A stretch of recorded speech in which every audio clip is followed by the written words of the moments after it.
Hi, wonderful YouTube family. Lisa A. Romano here, the life coach. And today I want to talk about why it is so many of us get stuck in codependent relationships with narcissists.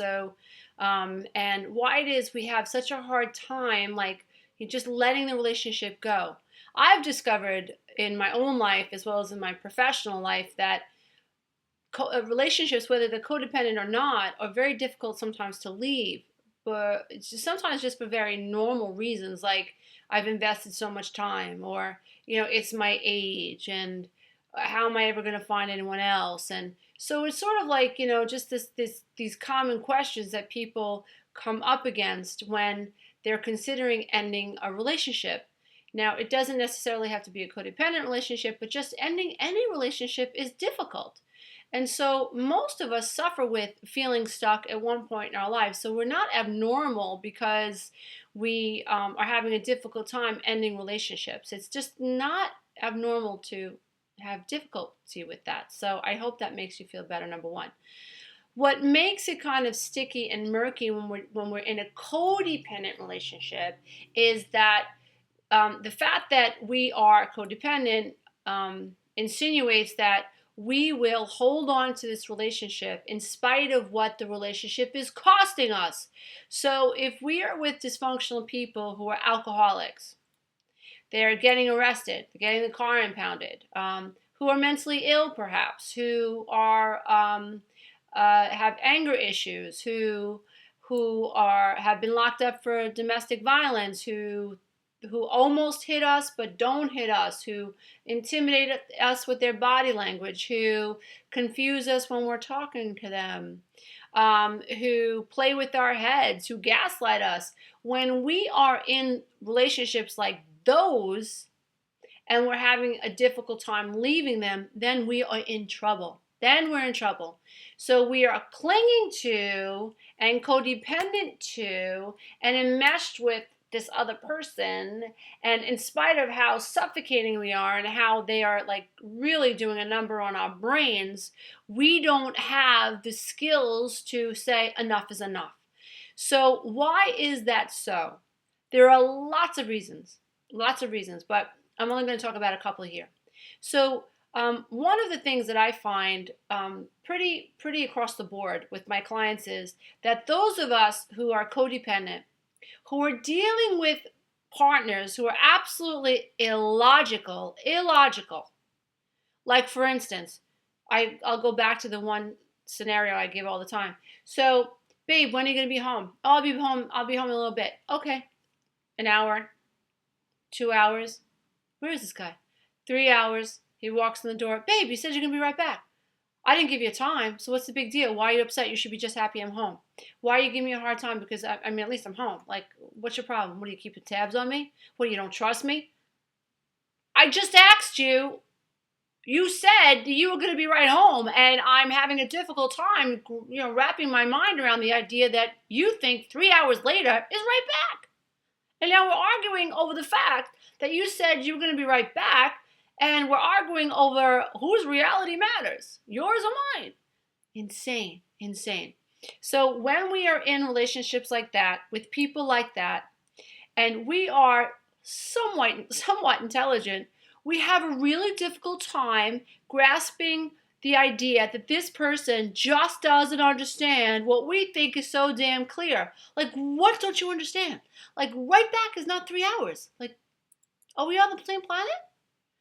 When you're dealing with someone who's healthy and normal, non-codependent, non-passive aggressive, does not have a personality disorder, who actually enjoys relating to someone else, the answer you will receive, well, first of all, that won't even happen. If someone says, I'll be right back, they'll be right back. And if it's more than 15 or 20 minutes or half an hour, the guy's going to call you or the girl's going to call you. That's normal. At least I think so. That's respectful. I'm not going to say I'm going to be at your house at 2 o'clock and then show up at 3 o'clock and not say, oh, I'm sorry, I said I was going to be here, or just ignore it. You know what I mean? Like, I'm not going to act like I wasn't supposed to be there at 2. If I was supposed to be there at 2 and I arrive at 3, I'm going to say, I'm sorry. If it's 10 to 2 and I know I'm going to be 15 minutes late, I'm calling you because That's decent. That's decency. And although that we don't get a manuscript in kindergarten, maybe we should. Whatever. But when you are dealing with someone who jacks with your reality like that, it's so difficult for you to accept it. Why? I personally think it's because when we were children, we were constantly having our inner realities questioned by the people out here. So I remember, for instance, one time I fell off my bike, right? I was like 7, cut my knee open. I stood up, I'm like, oh my God, Daddy, I got my knee. That doesn't hurt.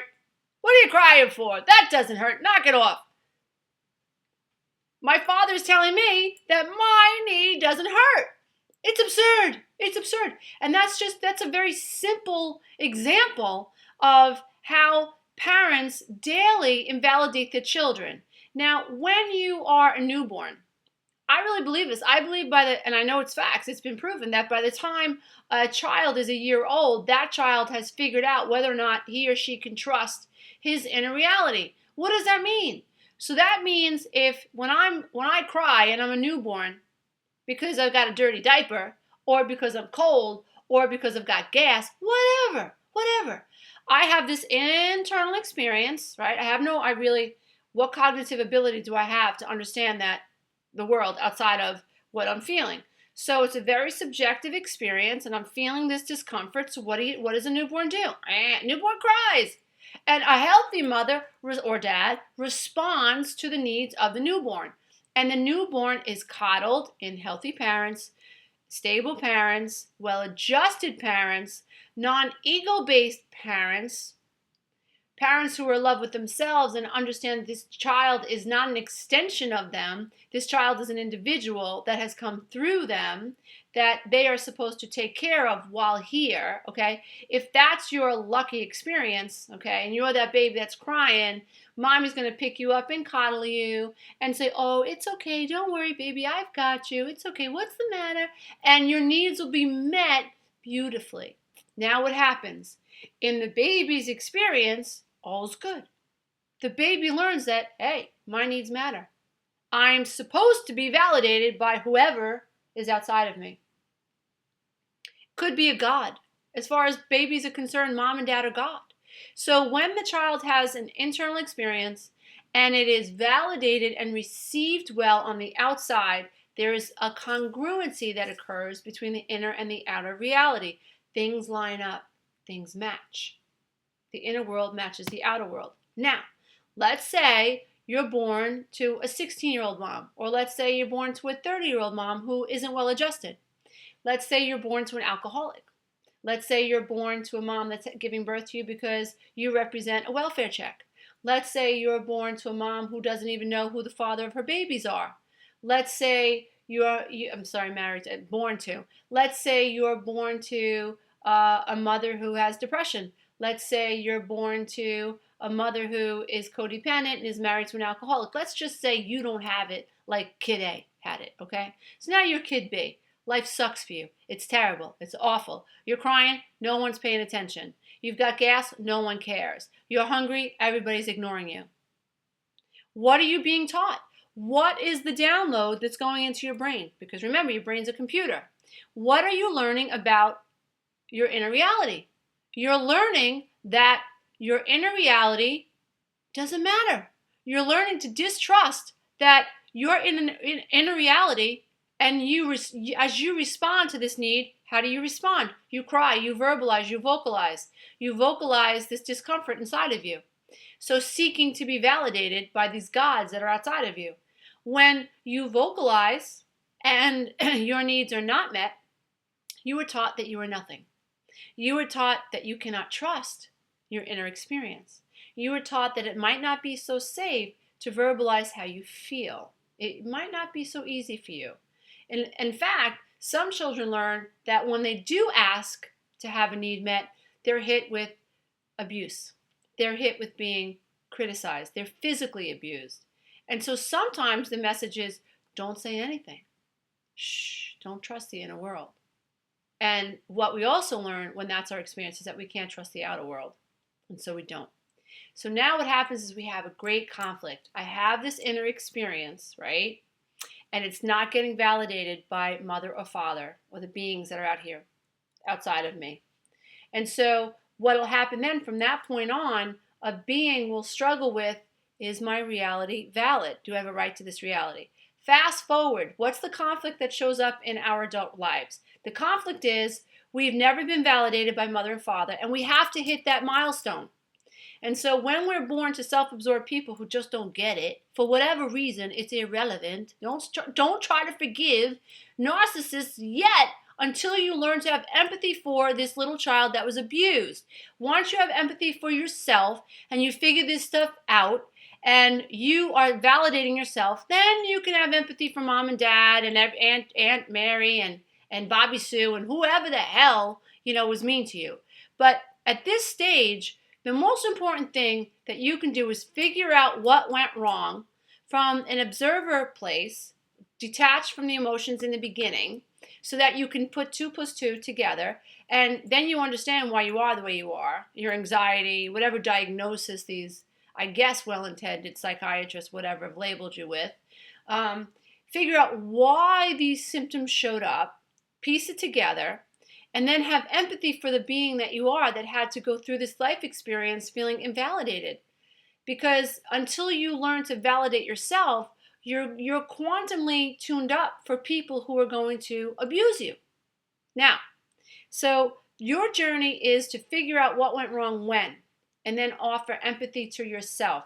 And to understand that until you learn to validate yourself the way mother and father were supposed to, you're going to have a difficult time relating to people, because somewhere in your mind, your subconscious mind, is the program running that is telling you, he has to see me. She has to see me. So what do? We attract narcissists who can't see us. But our psyche is saying, no, he has to see us. She has to see us. And I think it goes back to us being these little children who used to think in a very whimsical way like this: maybe today I will be able to get mommy to understand how much I love her. Maybe today, when daddy sees me do well at soccer, maybe today he'll finally see me. Maybe today, when I get an A on that report, maybe mommy will understand that I'm not bad. Maybe today, maybe if I'm quiet today, mommy will validate me, or won't yell at me, or won't hit me. Maybe if I say it this way, or maybe if I contort my body this way, or maybe if I sleep on the bottom of the bed instead of the other way, maybe if I sleep on the floor. This is what children do. Maybe this, maybe that, maybe then, maybe that. That's all programming, dear one. And so what do? We're in these abusive relationships, married to people who very much resemble energetically our most abusive parent. And we are right back into the programming that we used when we were children. Now, why did we use this what if thinking? Well, what if I did this and what if I did that? We did that because we had nothing else to hold on to. Because we had to believe, I know I did, I had to believe my parents knew what they were doing. It was too frightening to imagine that these two people, God bless them, both high school dropouts, that these two people didn't know what they were doing. So thinking they knew what they were doing, it was easier to blame myself. It was easier to say it's me. At least thinking it was me gave me the illusion that I was in control of something. Now, the illusion of control always gave me hope until I was about 12. Magic number, dear ones, for children, magic number. That's when they take all their programming on the road. There's still time to adjust how the child sees self, but it's a very critical time. So what did I do at 12? I took all the lessons that I wasn't good enough, forgot about mom and dad, and sunk all those coping skills and that dysfunctional programming into relationships with boys. So maybe if I'm this weight, maybe if I grow my hair, maybe if my nails are long enough, maybe if I do this, blah, blah, blah. So all I did was transfer all the negative coping skills. Well, actually, they were coping skills. But all I did was transfer all the programming that I learned from my parents relating to people who couldn't see me, and took it and plopped it into a relationship with the boy. And it didn't end. I ended up getting married, and I did the same thing. And 13 years later, 12 or 13 years later, I was a complete basket full of nerves, panic disorder, clinical depression, you name it. Asthma, migraine headaches. I was just a mess. But ultimately, that falling apart, actually, I didn't realize it at the time, but that was me falling together, because all these programs that I was clinging to didn't work, and I was at the end of my rope. And finally, when I got to the end of the rope is where I decided to really get well and look within myself for all these answers. So this video is about helping you understand why codependents tend to cling to narcissistic relationships and why it's so hard to let go. Dear ones, until you learn, and Beta from Australia, my client in Australia, I dedicate this video to you, by the way, because we had a great session today about this. Until you are able to see the self, until you do something like this, and she encouraged me to do this. So imagine that this is your narcissist, okay? And he can't see you, or she can't see you, and this is you. Now, these are your sets of eyes, and these are the narcissist sets of eyes. Now, all you want is for this guy or this woman to see you. Please see me, please see me, but the narcissist can't see you. Beta put it perfectly. She said, when you're involved with a narcissist, there's only room for one self in the room. That's awesome. And so the narcissist's agenda is to not see you. Okay, so when you have the ability to observe the relationship, so imagine that what you're seeing here, me, represents the observer in you. So now, this is what I did. I observed me seeking my ex-husband's validation. I observed me seeking my mother and father's validation. I observed me throughout my life seeking boys' validation. I observed me seeking my nursing instructor's validation. I mean, it went on and on and on and on and on. And until I was able to do this, now watch very closely, until I was able to go like this, and I was able to say to myself, do you see that? Do you see that the narcissist can't see you? Can't see you, can't see you. Until I was able to see that in myself. See what? See the experience of being involved from an objective place, from the observer place, and the witness place, from being able to observe my ridiculous relationship with this narcissist. It wasn't until I was able to observe it with my own two eyes, sort of, and say, this ain't working, he can't see you. He can't see you. What are you doing? Why are you invested in a relationship with someone who can't see you? Relating is about relating. This guy don't know how to relate. He doesn't want to relate. He's blind to you. He wants you to serve him. You live to serve him. Get it through your head. You can't have a relationship with him. Now, that really was a tremendous aha moment for me, but it wasn't easy to accept, because at that point, dear one, when you're able to observe the relationship that is dysfunctional and not going anywhere, then the hardest part of your journey, dear one, oh boy, and this is tough, is to learn to accept it. Yep, is to learn to accept that the person that you've been telling yourself that you love can't see you. That is the hardest part of any recovery process, in my opinion, is to accept that you cannot control other people. And it comes to a point where, and I had to come to that point in myself where, 30 some odd years of holding on to the idea that I could change someone. 30 something years of thinking that if I just contorted myself this way or that way, he'll love me. And then coming to the very grueling realization that there isn't any way that I could possibly contort my being, spiritual or physical. There isn't any way that I can contort myself that would allow for energy to flow between me and the man that I loved or thought that I loved. Another issue is that what we had wasn't love, but it was my only construct of love. It was my only perception of love. That's all I knew was codependency and enabling, and being an extension of a man, like my mother is an extension to my dad of my dad. So that's all I knew. And coming to the realization that I had to give up. And being an intellectual woman, it almost killed me, to give up and let go. I felt like a failure. I felt like, that if I just did one extra thing, if I had figured out one way to say something, then that pat on my back would have finally come. And again, that lends itself to codependency and not being able to accept the reality that relationships are supposed to be easy. I didn't know that. I had no idea what a good relationship looked like. I had no idea. And on my journey, what I learned very miraculously was that it sounds so cliche, but it's true.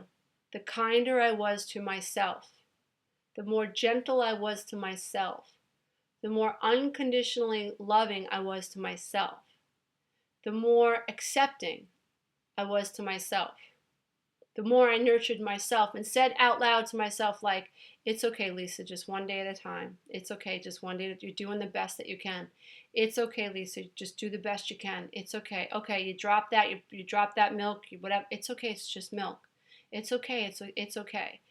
Okay, the laundry's not getting done. It's okay. Okay, it's not brain surgery. It's just laundry. It's okay. All right, you can't pay that bill today. Okay, maybe the money will come. Just keep working at it. It'll come. It'll come. Okay, you didn't get to mow the lawn today. It's okay. Don't worry about it. Don't worry about it. Next week. The lawn will be there next week. Don't worry. So, you gained a couple of pounds. Don't worry, Lisa. It's okay. You gained a couple of pounds. Oh, your kid failed another test. That's okay. It's okay. He's got to learn to take responsibility for himself. Just do the best you can. It's okay. So it really was. Once I stopped beating myself up, one of the tools that I teach in my private one-to-ones and my teleseminars and coaching and online group coaching classes is you have to stop the negative voices. It's almost like you got to stop kicking your own ass. It's like you got to stop sending out conflicting vibrations. You want peace, but you're kicking yourself in your butt. It doesn't make sense. You want someone to be nice to you, but you're putting yourself down. It's a conflicting message. You're out of alignment with what you think you want, and you cannot gravitate to a vibrational plane of peace and serenity and love when you're not being loving to yourself. And so you manifest beautiful relationships in time because this is a time-space reality. So you have to respect time. It's an incremental process. It took you a while to get here. It's going to take you a while to get there, but you will get there if you never give up.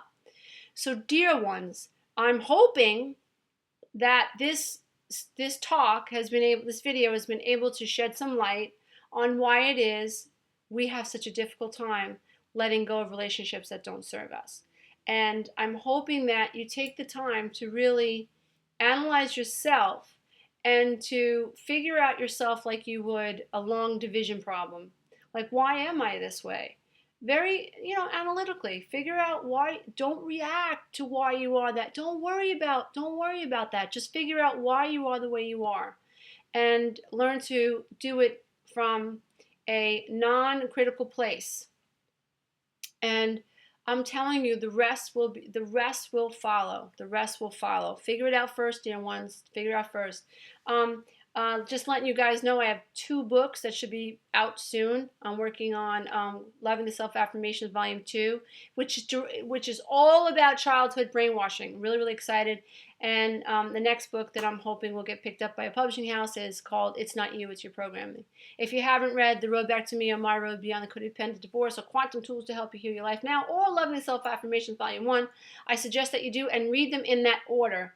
I wrote them in a specific order for a reason so that you would come into the child's awakening, then the adult awakening, and then you would use affirmations to stay on course, and then the quantum tools takes you to the next level of understanding the vibrational aspect of self. Dear ones, it is my pleasure to come into your hearts today. I bow to love and light in you. Namaste.